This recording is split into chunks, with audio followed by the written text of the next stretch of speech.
Episode 34, scene 1. Did I say 1? You've never said that before. You've never said that before, bro. Hey guys, welcome back to another episode of the Chat Fam. I'm Sam. I'm Mirza. And Oya. And welcome back, guys. Yay! Yay! So just real quickly before we start with today's episode, don't forget to subscribe. Click on that like button, share with all your family and friends if you're on YouTube, but also check us out on our main podcast platforms, which is Spotify, Google Podcast, and Apple Podcast. Getting right down to it, we have a special guest today. We have Dejan. Yay! Hello. Hey, Dejan. Thank you Hello. so much for coming on. How are you feeling today? I'm good. Thank you for having me on as well. I appreciate it. It's kind of like a little privilege of sorts. Privilege. Yeah. Whoa. Okay. It's a privilege having you on. Thank you. Oh my God. And Dan's actually just come back from a very long drive from Dubbo. Yes. You checked out the Dubbo Zoo, was it? Yes, I went to the Dubbo Zoo and honestly it was amazing. So it's basically Taronga Zoo in Sydney but on steroids, and also like you can actually do your own safari. So you get like a little golf cart and you do your own safari around the whole zoo. It takes roughly about 3 hours to complete, and it's honestly the most amazing thing ever. Oh my God, that's sick. That sounds so cool. Yeah. So could you like feed animals and stuff as you were like going around? You couldn't really feed them, but I think certain times of the day, like I think they allow guests to actually feed the animals, but usually it's only very selected though. It's not all the animals, because some of the animals are really dangerous, so you probably don't want to be feeding them. But yeah. Yeah, true. It's like, here you go, lion, it's me. Literally. Wow. Yeah. No, that's so cool. Maybe we should do a Chat Fam excursion to yeah, that sounds fun. It's actually so time. fun, guys. I highly recommend. Yeah. It'll probably be us protecting Mirza, to be honest. How long is the drive? Why?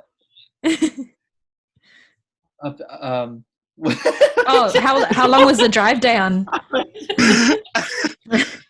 So all up, it took us about almost 5 hours to get there.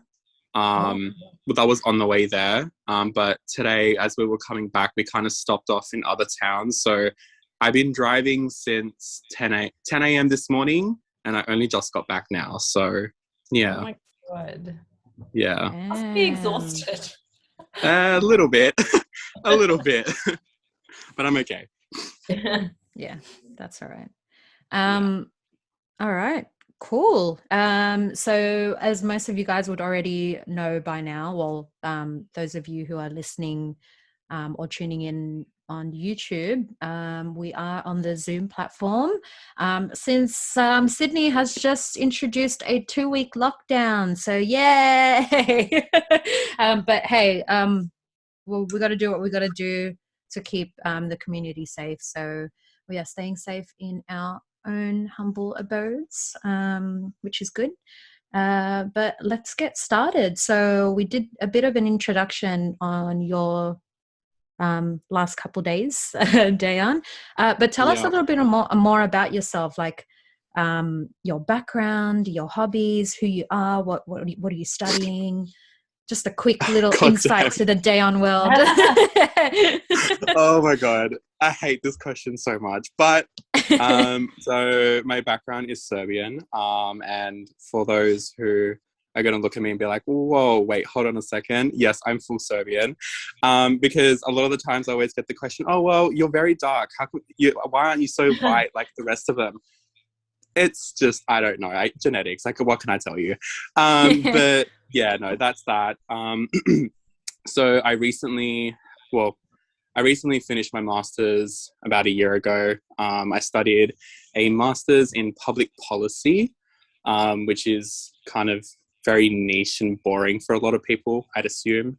But it's something that I'm quite passionate about in general. So, yeah, that's basically what I studied. And as for my interests and hobbies, honestly, what can I say? I actually have lost all of them because I'm just too busy working. I have to be really honest with everyone.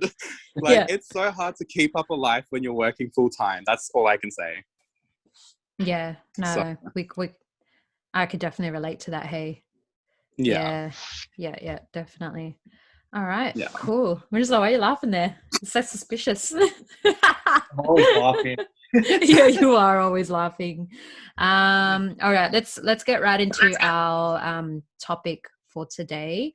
We did have a conversation a little bit about it around a week ago between me and Dejan at work, and I thought, hey, this might be a great topic for our podcast. So it's just relating more about how we were raised by our immigrant parents. I didn't actually ask the question, but Dejan, were your parents born here or were they born in another country? So my dad was actually born overseas. My mum was born here. And it's kind of weird because I guess I'm in that stage where I'm like, it's almost like I'm second generation Aussie, but it doesn't really feel like that in a sense because my parents, in a lot of ways, have like they're still very tied to the community. And in a way, I don't know how to explain this, but because they're so tied into the community, they still very hold a lot of those traditions very dear. The same way that a lot of immigrant parents who say only moved here 20 years ago, or 10, even less than that, would today. So I feel like for example, like a lot of your parents when they came here, X amount of years ago, you guys were born here, and you guys are very much like the first generation of Australian in your family, right? So in a sense, like with me, it's kind of the same thing, except my parents have been here a little bit longer, which is odd, but yeah, it's weird. I don't know how to explain it, but culturally they're still very, very tied in. You would think that over time they would probably lose that, but no, they haven't. So it's interesting. Yeah. No, that's really good. And that's, I think, with all of us, where our parents were born overseas, if I'm not mistaken. Yep. Yeah. So no, I didn't know that. So that's very interesting. Yeah. So in that case, obviously you were born here. Yeah. Yeah. Okay. Easy. Yeah. So my next question would be, what did your parents raise you to value in life the most, would you say? And what was something like reoccurring during childhood? Honestly, one, family is obviously a very big thing. And I think with a lot of ethnics, they probably can relate to this. It's like, no matter how bad one does, it's almost like that because they're family, that's that. There's you can't challenge that. Family is number one. Family is important. And just because they might be a bad person, sure, you might not want to talk to them, but at the end of the day, they're still your family. And it's that constant, like, they're your family. Like, it's that constant reiteration of those things that you kind of sit there and you think, at what point do I draw a line and be like, no, like, I don't need this. Like, I don't need this person in my life. Just because they're family doesn't mean that they're good for me. So it's very much one of those things. And the second thing, which I used to get, like drilled into me as a kid, was the simple respect for elders. Like, that was something that was heavily drilled into me. I could not walk into someone's house without my mum asking me, did you say hello? Or literally pushing me to say hello to people.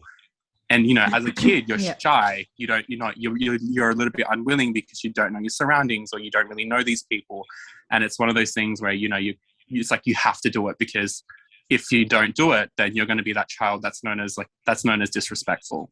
So yeah, it's one of the, it's like, I don't know, it's very, very much those things that have been at the center of a lot of that stuff. And as we were talking about the other day, a lot of it comes down to, saving face within the community. So, yeah. Yep. Yeah, definitely. No, that lines up with what my well, actually from our last podcast with our mums, it was the one thing that my mum always said, life over in Indonesia was just based on family. Like they did everything with family together. Yeah. No matter what, like it was always with family, whereas with here it's a lot more different than that. So yeah, we'll dwell into that more in detail in a moment. But let's go straight into well, most likely more for your dad, since your mum's was born here and she was raised here as well. But if you could explain like any information on how your dad felt coming here, if there was like any culture shock to like the Western world, did he ever talk about that with you? So how do I explain this? So it's funny because both of my parents actually, despite my mum being born here, my mum actually did live a fair bit of her life overseas. Now with her, it's a little bit different because she didn't exactly live in Serbia, but she did live in Belgium for quite a long time, but spent a lot of time in Serbia as well. But the thing is that for them it was kind of, and for my, like especially for my dad, I mean, when he moved here when he was little, and then like kind of then actually went back over there, did a lot of his schooling over there, then came back to Australia again. And I mean, there was a bit of a culture shock, I would say, but he's never really kind of delved into that too much. It was, I think for him, it was just one of those things where, you know, your parents just kind of force you into a situation. You have to move because, you know, they want to move, and you just kind of deal with it, really. I think my grandparents on both sides, actually, you know, for them, when they moved here, they just saw everything as a, you know, it was just an opportunity to better their life. Not to say that their lives were bad back at home, but it was like, oh, Australia, you know, Australia's offering to, you know, pay us to come and work because, you know, they need people who need to work here. But yeah, like, I mean, the way in which my dad speaks about over there, and then the way in which my dad speaks about when he was here growing up as well, and even for my mum, is very, I think it's kind of unique in a way, because they kind of see the world a little bit differently in a sense. I think my dad in particular has a lot of sympathy towards back home still. And, you know, he feels like, you know, oh, you know, I can still live there despite me not being there for so many years. But I think the reality is as well is that he knows that how special, like how lucky he is to also kind of be here as well. So, yeah, I don't know. It's weird. Like there are trade-offs on either side. And I think for him, it's just kind of like, yeah, you know, sometimes it's better over there. Sometimes it's better over here. So I don't know. But yeah, it's, he's never really delved in too much into it, but yeah, I think overall, I think they've settled quite well, both of them, I would say, when they did move back. So yeah. Yeah. No, easy. Yeah. Yeah, that's compared to, like, for example, with my mum, she was very shocked coming here as well. So, but yeah, that's, I guess they can always, it's kind of like a give and take situations, like what's good from here or what's bad from here versus the same thing on the other side as well. So I don't know what it was like, obviously for your parents as well, Dejan, but definitely for most of our parents, from what we've talked about between each other. Well, especially with my parents, I don't know. It's more to do with like the common, I think mostly around Asians, it's like a stereotypical thing, but like money is such a big thing. And the reason why they want us to earn so much money, I feel like for me is like a survival instinct in their eyes. Like, is that the same with you and how you were raised as well? It's interesting. How do I explain this? Like, yes and no. When I say yes, there was always this expectation from my parents that, you know, I always had to do the best that I could. Now, this is where my experience or my lived experience kind of differs from, you know, a lot of my, you know, friends, particularly the ones that are, you know, of an Asian background, where, like you said, money is at the forefront of everything. And, you know, education is also at the forefront of everything. And if you don't meet those expectations of your parents, then it's almost like, you know, you've disappointed them completely. You know, you're that child that's just disappointed the whole family. But with me, it was more so the fact that my parents were kind of a little bit empathetic because they experienced that from my grandparents. So they knew what that was like and how stressful that was. So their approach with me and my brother was more, you know, do the best that you can. We don't expect you to, you know, be at the top, but we still want to see that you're doing good. And if you're not doing good, then that's when you're going to get in trouble.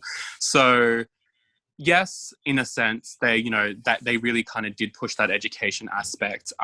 But money wasn't always something that was at the forefront, because the way that my parents kind of raised us was, you know, those were adult issues, and we weren't to partake in those issues because, you know, that what we shouldn't be worrying about those things because we're kids.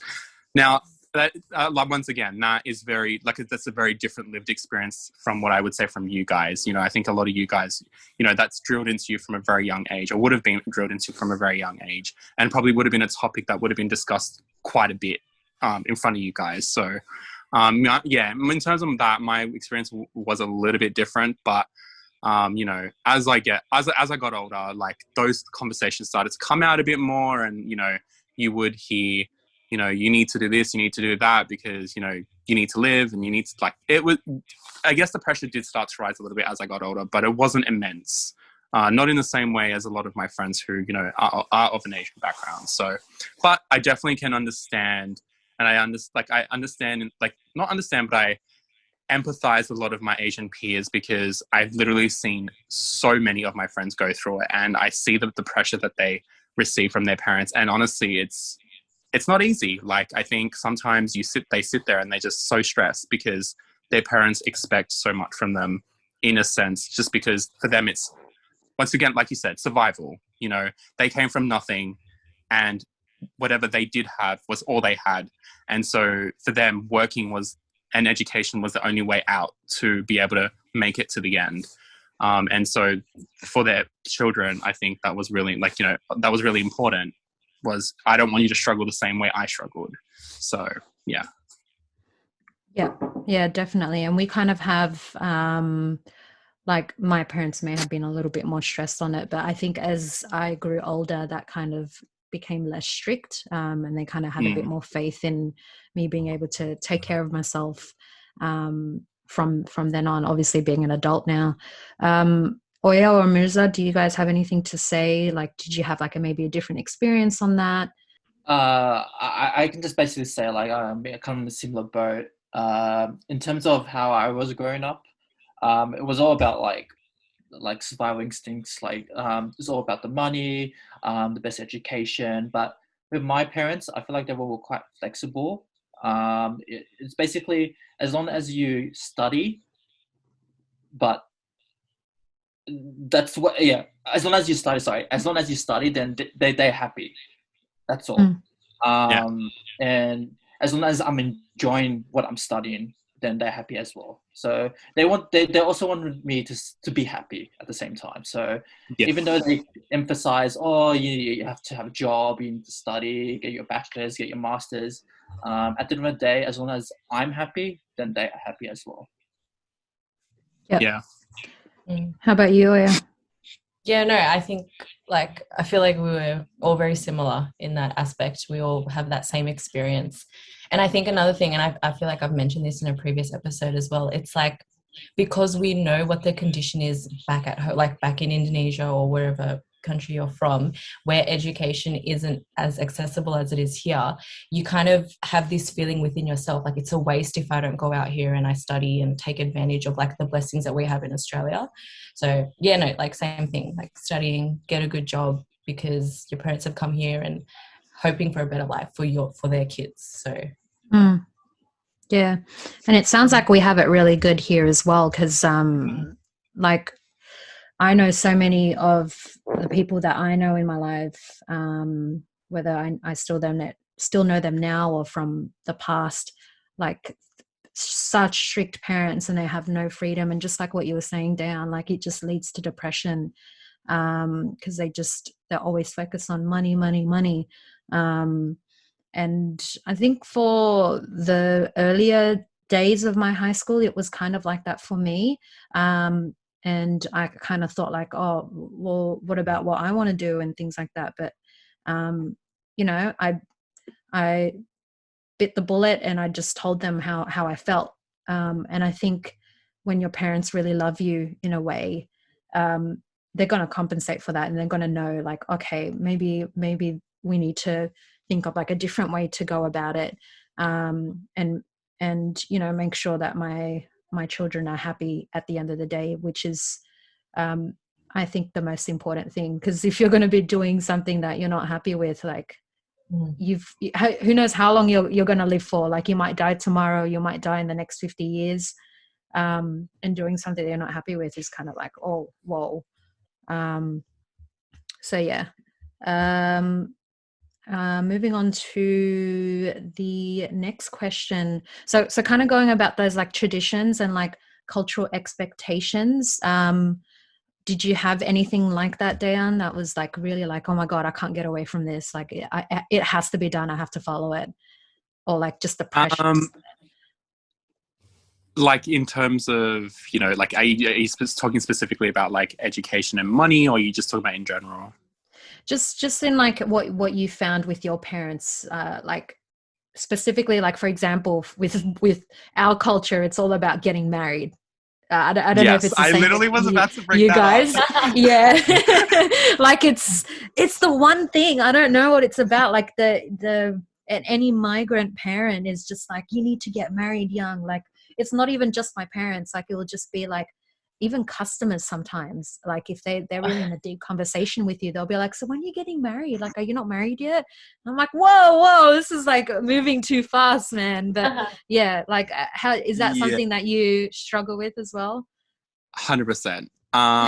So look, my parents, they don't less so. They don't really have those conversations where like, oh, you need to marry, blah blah blah. Like it's not very forceful in that sense, because they're quite chill in general in that sense. And I thankfully have great parents. But however, outside of that, okay, you know, it can be an extended family, and if it's not extended family, then it's just people in the community, and it starts to get pretty hectic when, you know, you're amongst all these people. And, you know, for me, I'm 26 years old, 27 in a couple of days. And, you know, when they hear that, they just like, and you're not married, like, you know, you should already have like 2 kids already. Like, what's going on? Like, why aren't you married? And it's just like, it's a lot. Like, you know, you just kind of sit there and you're like, well, you know, your days aren't the same as my days. You know, back then you guys could do that, and, you know, it was easier for you guys to do that. But the reality is that it's not that easy to do that these days. I think I've said this to you at work, like, Sam's like, sometimes like I'm almost 27 years old, and honestly I still feel like a child sometimes. Like, oh my God, literally, that's me. Yeah. I literally still feel like a child, and these people want me to have my own. I'm like, what are you talking about? I can't even take care of myself. You want me to take care of myself? Literally. Honestly, when we go out, the 3 of us, like Oya's like our child, and she'll be running around, and I'll be like, can you shut the fuck up? She's like, okay, I'm not going to talk anymore. This is what... I find myself being the child in every social situation. So we'll get along. We'll be like brother and sister. Yeah, live your life. Honestly, I love that for you. Just keep living your life.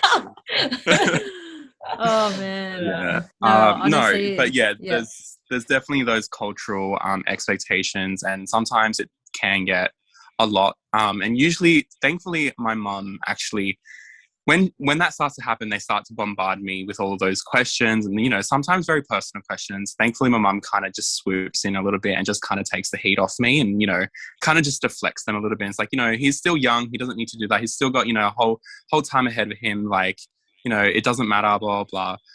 So thankfully, my mum is like really, really good like that. And, you know, neither of them kind of expect those things. But, you know, I do have family members where, you know, their parents do expect that of them. And it's kind of shit, really, because it's kind of like you're being pushed into this box because they want to see you in a certain way, or they have, let me rephrase this, but more or less like your parents essentially, you know, when you're growing up, they have an idea of who they want you to be.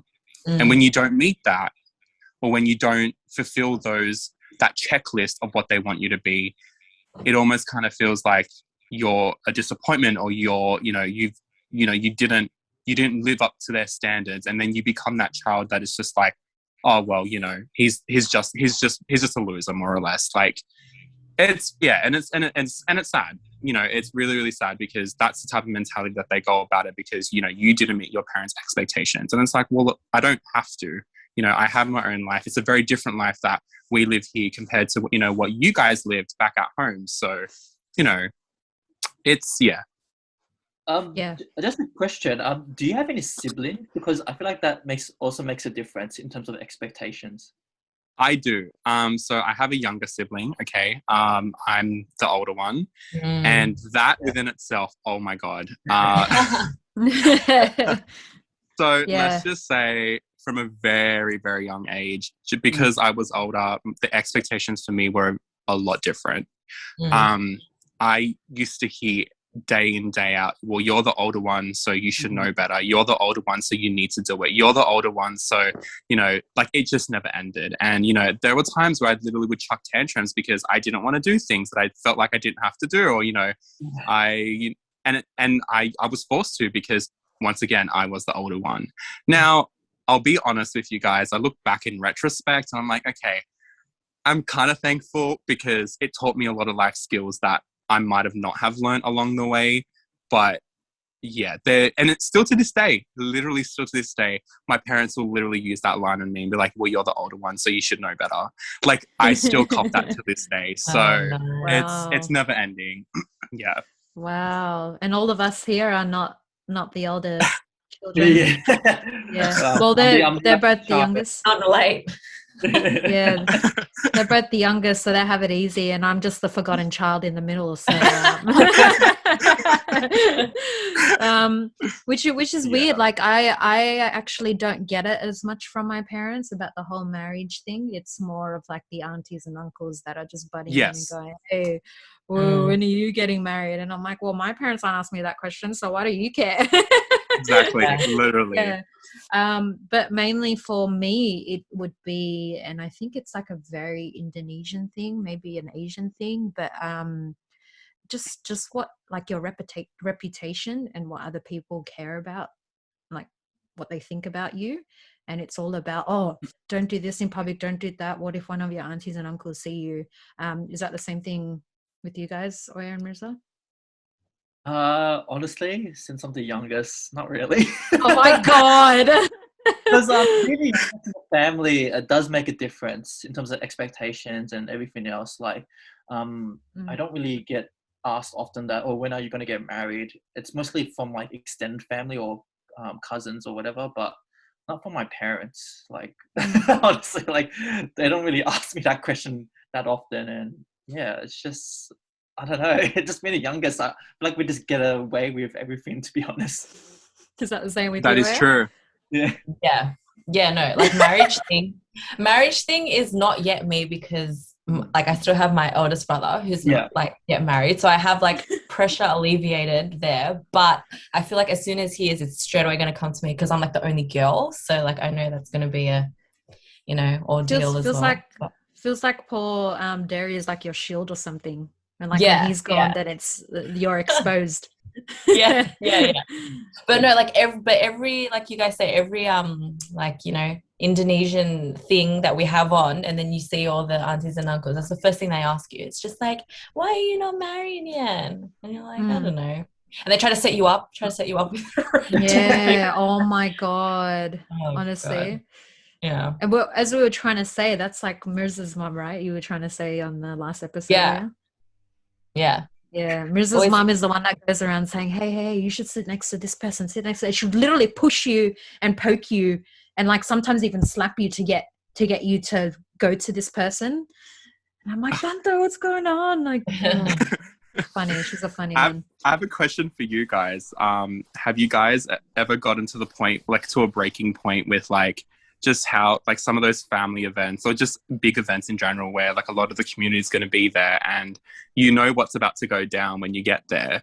And they just like, you've just completely wanted to avoid the situation, or if you have avoided it, like ended up, you know, in any sort of disagreements with your parents about not wanting to be there. And then the argument of, well, you have to be there because if you're not there, then everyone's going to, you know, think, well, where's that person's child and why aren't they here? Like, do you guys ever kind of experience that, or is it just kind of very chill? Definitely for me. I think growing up, I was like a punching bag. Everyone picked on me for some reason. But I think the main thing for me was just that everyone saw me differently. Just with family and everyone, they'll be like, oh, look, it's Samara, let's go pick on her. Like, honestly, I got picked on from being fat. I got picked on for having a flat nose. Like, that's what I mean with, like, you know, stereotypes and how, like, reputation. And I had like a very bad reputation growing up for some reason, and I'd always dread going to family events because then I'd always be asked questions and I'd always like hear something, like a reoccurring thing that they'll always say to me. And yeah, I think that's more like like probably like early high school days. It was like my very rebellious days, and I'm like, I don't want to do this, I don't want to do that. My parents like, you have to. So yeah, definitely. And just like on that, like I remember I've mentioned this as well before, like Indonesians have no filter, so they can feel like they can say whatever they want to you. And then I remember saying to my parents, like, hey, I don't like how this tante says that I'm like fat or whatever. And they're just like, and then they get angry at me. They're like, what do you mean? That's just how it is. You have to just take it on. And I'm just like, no, but I have feelings. But they're just like, that's just how it is. You just got to have thick skin. And, you know, that's their way of showing love, apparently. But it's just honestly, like, that is literally every ethnic family. It's like, grow some thicker skin. Your emotions are irrelevant. Don't worry about your emotions. Yeah. Exactly. Like it's so dismissive, but yeah, so bad. No, definitely. And I think it's just like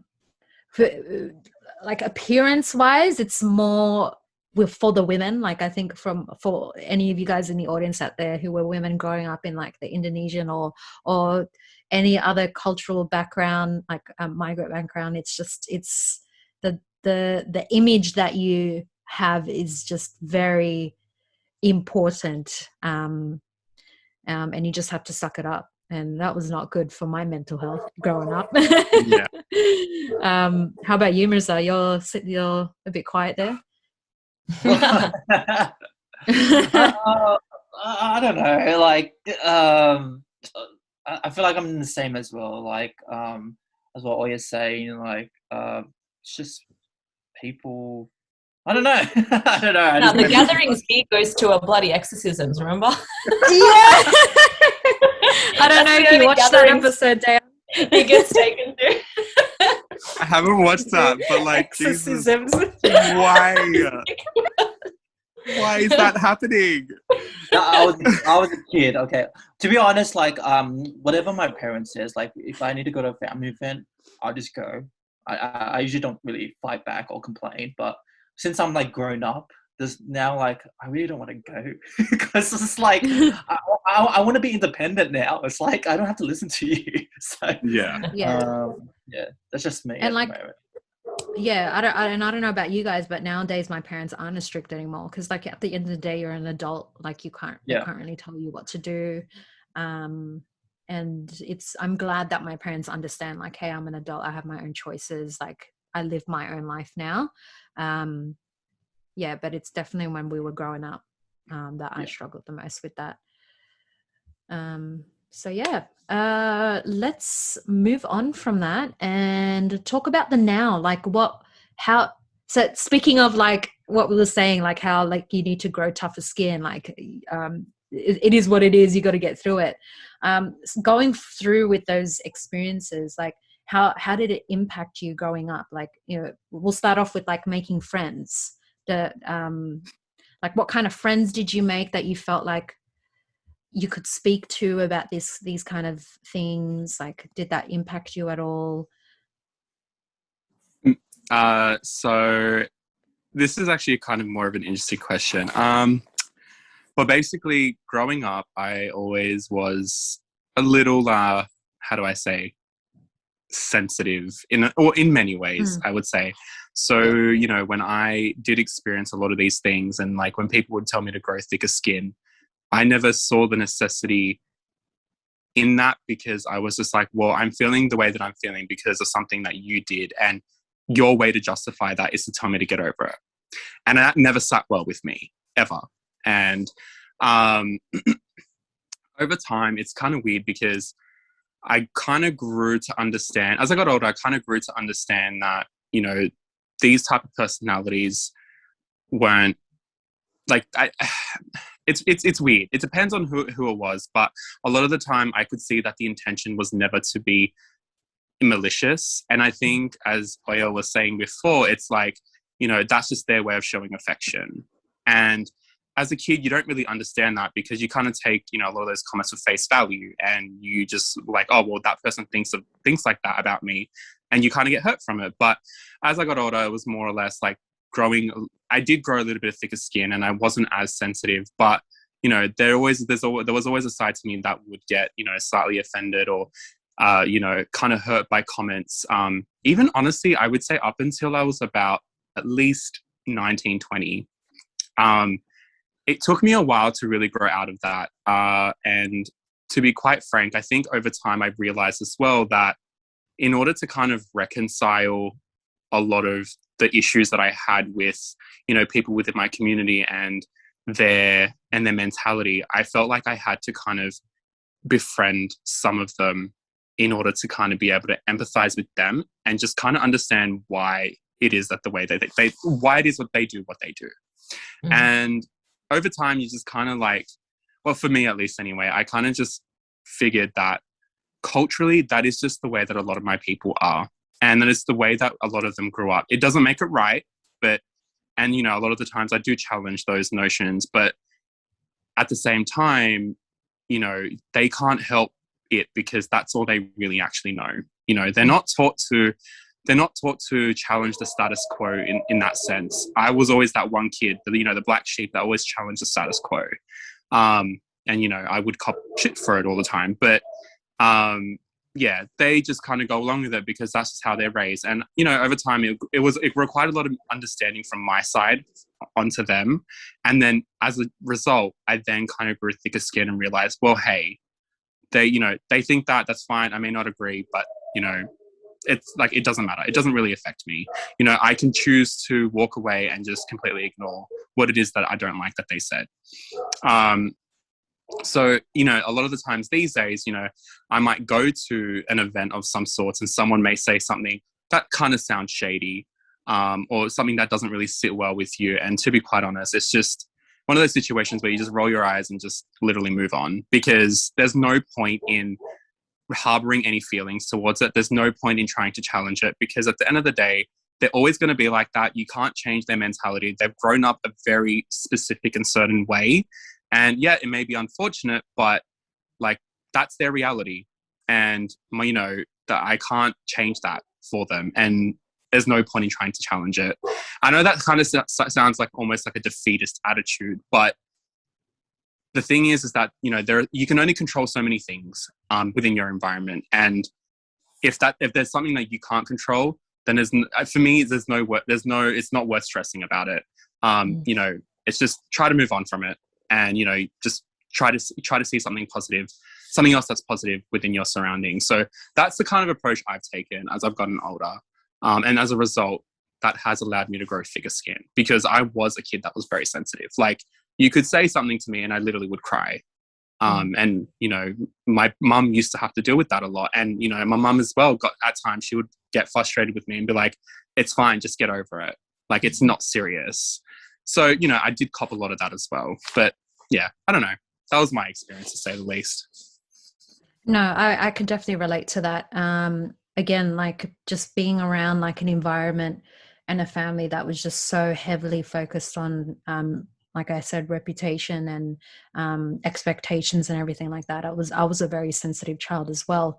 And growing up with friends who we kind of like we were like stepping around like eggshells or like around each other, if you know what I mean. Like we never really got into fights, or we never hurt each other's feelings, because it was just like, it was such a safe environment for me.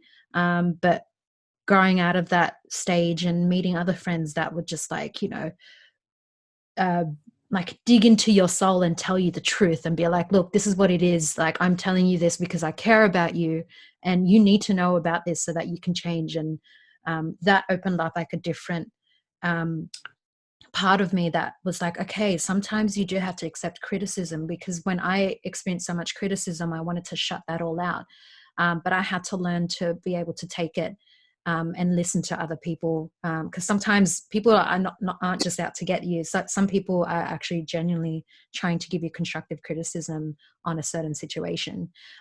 So with the friends that I have now, those are the guys that just don't give a shit about like with your feelings. Sometimes they just want you to get better, and they tell you the straight out truth. So because they love you, you know. 100%. 100%. I was just going to add to that. Like, I think for me now, having met a lot of people who really do keep it real with me, or like keep it 100, I actually appreciate it. Like, yeah, sure, when I was a kid, I hated that type of criticism because I thought everything was an attack. But it really only started where I would say in my final year of high school, where, you know, my best friend from high school, and still is my best friend to this day, really, really supported me through what was a very, very extremely tough year for me.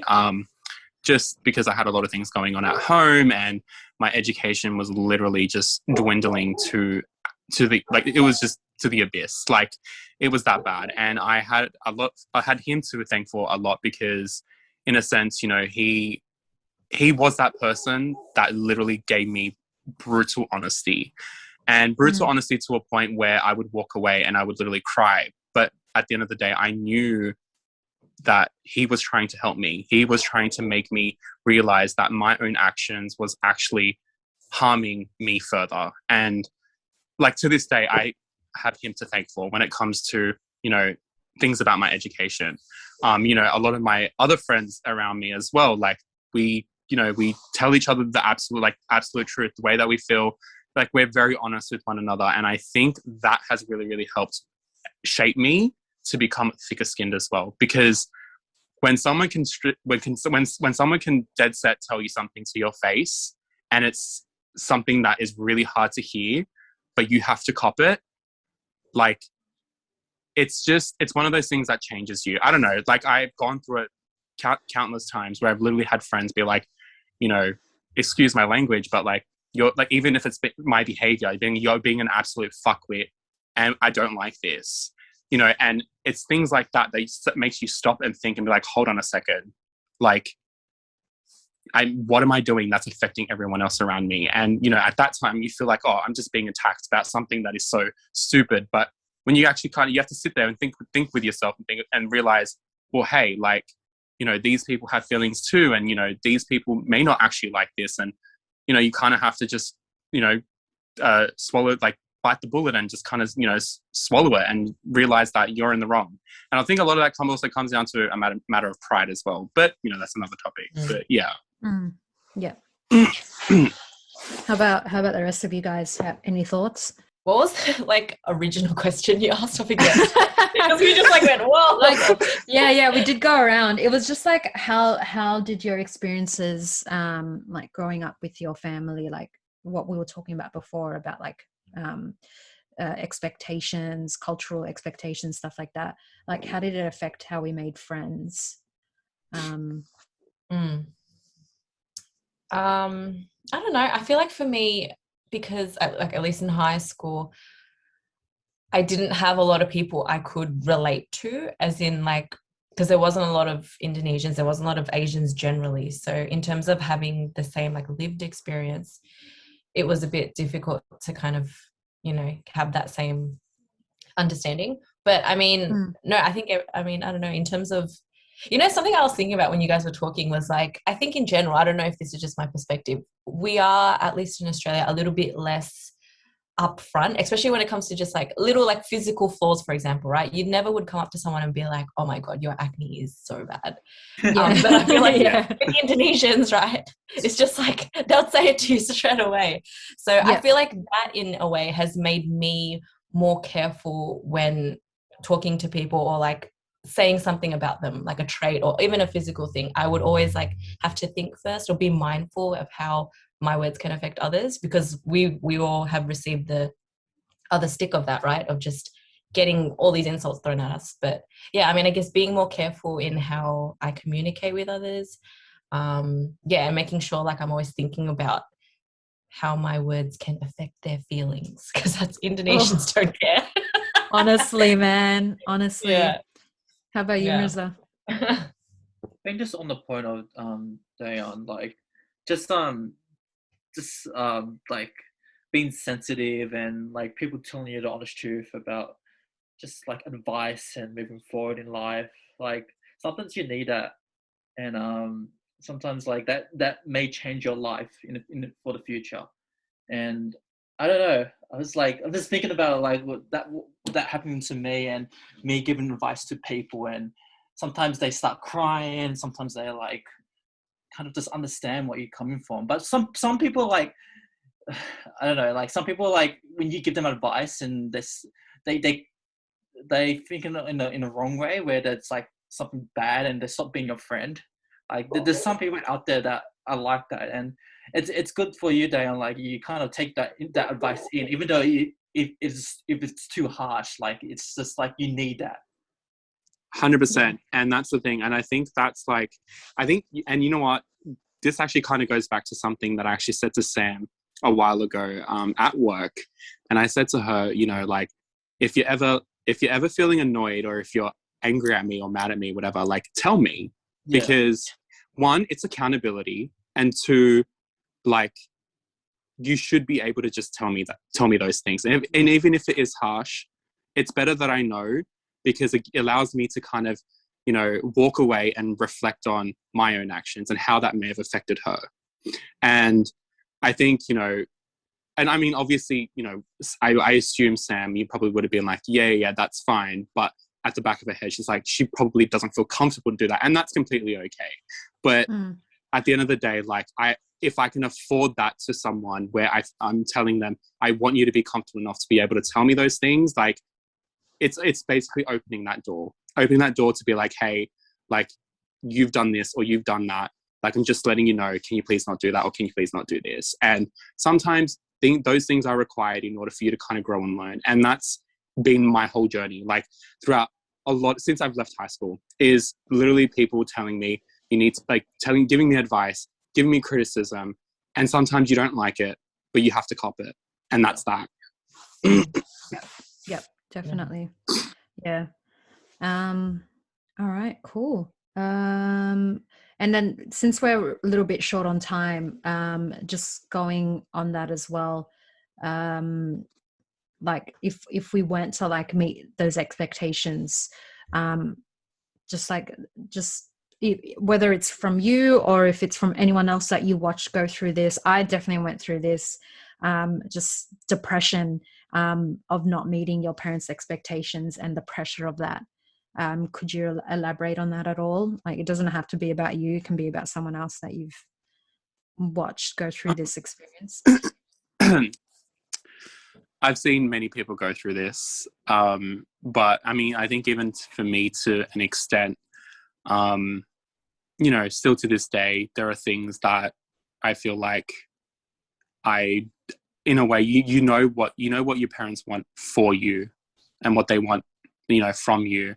And a lot of the times in their head, it's for what they think is in your best interest. And sometimes when you don't meet or you don't tick off every single box that they've set out for you, you kind of feel like, well, I'm disappointing them in a way. I'm not giving them what they always envisioned for me as their child, you know. And, you know, there's this sense of, I wouldn't say it's guilt, but there is this sense of kind of, I don't know, a little bit of sadness, because I know that it's just not going to happen the way that they want it to.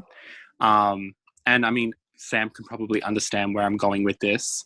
But Yeah, like it's just there are things where I look at it and I'm just like, okay, well, you know, it's not going to be 100%, but even if I can at least get to 90, then I feel like I've done as best as I could to kind of be the person that they've always wanted me to be, or, you know, to live out what they've always expected from me. So, but in saying that, you know, that comes at a cost. It comes at a cost of your own emotional well-being, and sometimes it's a difficult pill to swallow. And yeah, but I mean, I definitely see it around me as well all the time, and it's really sad to watch. So yeah, I feel for those people. And it's like a root of a lot of people's depression. I find from my experience talking to other people as well that have gone through it.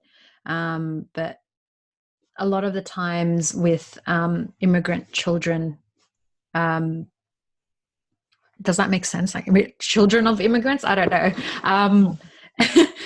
But like just their main happiness revolves around meeting their parents' expectations. And that's something that you really, well, I found that I really needed to like get out of, is it's not about that. And it's all about just having that conversation with your parents, really. Like there's not much you can do other than that, if that makes sense. Because with my parents, they had the same problem of not communicating with me enough to give me that feedback and be like, this is what we want from you. Instead, it was just like throwing out like, oh, you're doing this wrong, you're doing this wrong. Well, what can I do to make it better, you know? And it wasn't really a good match with me, because I was always just focusing on the negative and always asking the question like, why are you always disappointed in me, blah blah blah blah. But as I was exposed to those friends who really did show me that they cared, and to take that constructive criticism, that helped me, you know, step up and be like, okay, we need to sit down and talk about this, because I'm not happy in this situation and stuff like that. So yeah, it's not a fun ride to be in, but a lot of the times I found the trend that a lot of us go through that journey as well. But yeah, is that the same with you guys, Oya and Mirza? In terms of the expectations from parents and just feeling down, I can just remember back when I was trying to find a job back in 2014. I was jobless for like a year, and I was like so depressed and sad, and I felt like I wasn't meeting my parents' expectation of finding a job after high school. And it was just like, I was so sad, and I came to a point where I was like, it's not really sad, but it's like I came to a point where if I don't find a proper job, I'm gonna apply for Macca's. What? I don't, wow. Like, no hate on Macca's workers. Yeah, no. I thought, to be honest, Macca's is actually a good job in terms of like building up your skills, but like there was like a part of me where it's like, I don't want them to see me working at Macca's. Do you know what I mean? Yeah. There's a sense of shame almost. I get it. Yeah, exactly. Yeah. And yeah, that's just like that's my expectation from my parents. Like I couldn't find a job back then, and it was like it came to a point after a year. I was like, oh, I'm just so sad and depressed. Like I give up. So yeah. See, when I was trying to find a job, that was when my parents started to understand my feelings and be like, okay, we need to be a bit more like sensitive around her because of the conversations that we've had. And I remember I got rejected from Hungry Jack's. And my mom felt so bad for me, and she was just like, oh, like I could tell that she was just telling my family like, be really careful around her and stuff like that. And you know, the funny thing, and I don't know if I told you about this, Dan, but if I had been accepted to Hungry Jack's, I wouldn't be working at Specsavers today, because that was the last interview that I had before I got offered a job at Specsavers. So how funny is that? Yeah, that is funny. That is quite funny. Yeah. Which Hungry Jack's did you apply at? I think it was Green Valley or Hoxton Park or somewhere around that area. Interesting. It was the one, I don't know if you guys know, but when you drive on down Carpastra Road towards Wetherill Park, there's one that you drive that meets up, that's on Hoxton Park Road. If you keep going, yeah, the one on the corner. Yeah, is that one. But then there's another one that's next to the like a petrol station. It's that one as Green well. Valley. Yeah, Green it's the Valley. Green Valley one. It's the Green Yeah. Valley one. I Yeah. was like, shit, I got rejected from a fucking fast food restaurant, and I was so depressed after that. Oh my god. And it didn't even take much to like get me in that state, because even my parents didn't even say anything bad about it. They were really supportive at that stage. But because in my mind I was like, oh my god, I'm not getting a job. This is what my parents want me to do. Like I put myself into that like whirlpool of thoughts, which is not good. Yeah. How about you, Oya?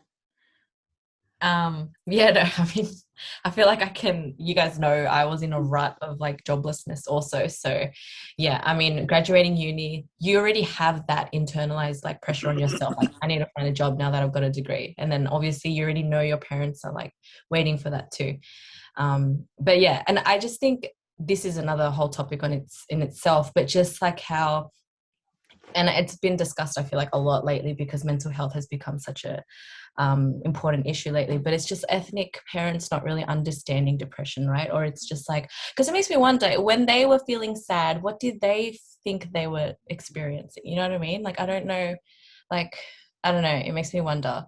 I mean, I guess it's just the way that they were brought up as well, but yeah, I don't know. think it's that, onto your point, Oya, I think it's that mentality of, you know, when your parents tell you, just get over it, like everything's going to be fine. Right. Like, it's that very dismissive type of behavior that goes on, and it just keeps getting passed down. And when you don't know any better, then you just kind of follow the same logic. Like, oh, I'm feeling sad. Why am I feeling sad? Oh, if it's not important, just get over it. Like, that's kind of the mentality that they use. And that's why when we feel the way that we do, we know that like we're sad, and we know that it's related to all these problems, but in their heads, it's like, well, just get over it. Like, it doesn't matter. But yeah, and that's where that misunderstanding, I think, with a lot of parents and their children comes from. So yeah, 100%. And I feel like it's the not wanting to show affection in that way. Like, it's like they don't want to know what's going in your head or in your heart. It's just like, yeah, definitely. And we'll end it on one quick thing, since again we're running short on time. What would be the one thing that stuck with you the most that you've learned from your upbringing? Like one positive thing. Ooh, one positive thing. Honestly, just it's weird to say, but like, you know, that the constant when your parents, like, you know, respecting your elders and stuff like that, it's that mentality, but applying it across the board. It's just basic respect for people in general. You know, like, it's funny because like I can go to anyone, like any friend's house, and like I'm always the first person to be like, where are your parents? Let me say hello. Let me like introduce myself. And even if I, you know, even if I'm not that close to that person, I will still do those things because it's become so ingrained in me. And I think it's a positive thing, because at the end of the day, like, that is going, I mean, it kind of feeds into your parents' mentality, but to me, it's a good reflection on that person. It's like they're going out of their way to, you know, like, I guess, you know, do the right thing by everyone else around them. It's just, for me, I just look at it as a basic respect for everyone that's around you. If someone has opened their doors for you, you know, you have to give that respect back to them. And I think it's just, I think for me, it's one of those things that just always stuck with me. You know, I've never, as a child, like, I've never really, or even growing up, I was never really known as one of those disrespectful kids, because it was just something that was so ingrained in me, and I've always kind of looked at it as a very positive thing. So yeah, I don't know. That's just been for me, at least, anyway. So yep. And I can agree with that with you, in terms of just family, just growing up, and it took a while to understand how important my family was to me, no matter what happens. Is like what you were talking about even at the start of this episode, and that's one thing that stuck with me the most. Yeah. How about you guys? I could say just like being appreciating for them to move into Australia and then giving me this life in the first place. Like, imagine just living like for me. Like they didn't move to Australia at all. They stayed in Indonesia, and I would have a completely different life. So imagine Riza talking in Bahasa. Can't imagine that, mate. So I am thankful, and I do appreciate everything they've done for me. So that's one will be stuck for me. And Ois? Can I just hijack all of yours? I don't know. I literally take all of yours. Like, yeah, family value, respect to elders, just having like decent manners, you know what I mean? Yeah, being appreciative. I don't know. I feel like maybe like being disciplined and like just work ethic, like knowing just, you know, like how to be I mean, I don't know how to word it, but yeah. No, I definitely agree with that, because when I'm at work, I always have my dad in the back of my mind saying like, put 110% into it, because that was something that he drilled into me. He's like, wherever you are, especially in a work environment, you need people to you need to prove to people that they can rely on you. Like that's his number one thing in life. Like his dream for me was always to own a business. That's always the only thing that he'd wish for me to do. And he'd always say, I want you to work as hard as you can for people to respect you, so that they can depend on you if they have problems. And that's, like even as a child, I remember being in primary school and I'm like, all right, Dad. It's always stuck with me. And whenever I'm at work, I'm always giving like the most that I can put into it. And it's just like a natural thing now. I don't know. And as someone who works with Sam, I have to say your dad did a great job. Like, straight up, can I just say, everyone, if you can depend on anyone, you can depend on Sam, okay? Like, I'm being serious. Like, I think ever since I've started, you've just been, honestly, a great support network. I mean, we even had our little meeting recently as well, where I even spoke about that. But yeah, it's, you are someone who is highly dependable. Like anyone can really like depend on you. And I think you've really shown that to a lot of people. I think a lot of people know that they can depend on you. And I think I highly respect you. I was going to say, speak for yourself. I'm joking, Sam. Stop it. Hey, this episode is supposed to be about you, Dejan. Thank you. I really appreciate that. But hey, like you said, I thank my family for that, because that's just something that they've always ingrained in my brain. Thank you to all the parents out there, or to all the parents that are watching. Shout out to the parents. So that's one thing that we always do in our podcast, is shout out. But no, definitely, like even from all the hardships that we've had growing up, in the stereotypical way of just being in a really strict environment when it comes to like immigrant parents. Like as you can see from us, it's always something to learn from a hard experience. One final question, and it's the most important question of all, Dejan. After all this, are you chat? Oh my God.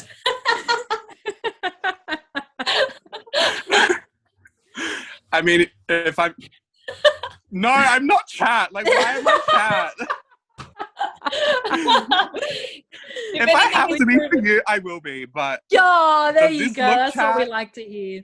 This is you're in the chat fam right now, so it's automatically a chat stamp for you. You know. Thank you. Chat approved. Chat approved. That's a good thing in this podcast. Maybe not in the outside world, but in this podcast, yes. Thank you so much, guys. Thank you for having me on today. Thanks so much.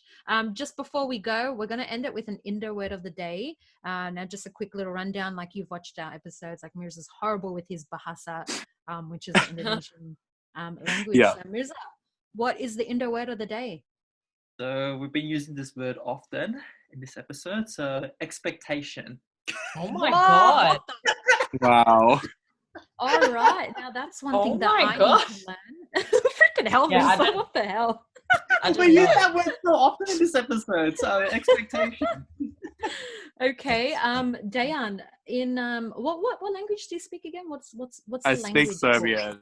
Serbian. So in Serbian, do you have any idea what it is? He's looking it up. He's I looking it up. honestly am about to look it up because I feel like I know, but I just need to double check it. Okay, hold on a second. Well, I'm gonna start off with the Indonesian Yeah, what's translation. the Indonesian? And I've heard my mum say this multiple times, and I'll be sitting there like during her lectures, being like, "What is this chick talking about?" But it's harapan. Oh, Harapan. You heard of that word? You've sounds like harapan. harahap. Yeah, it sounds like Literally. You're an expectation in yourself. I'm an mate. expectation, yeah, mate. Shankle, yeah.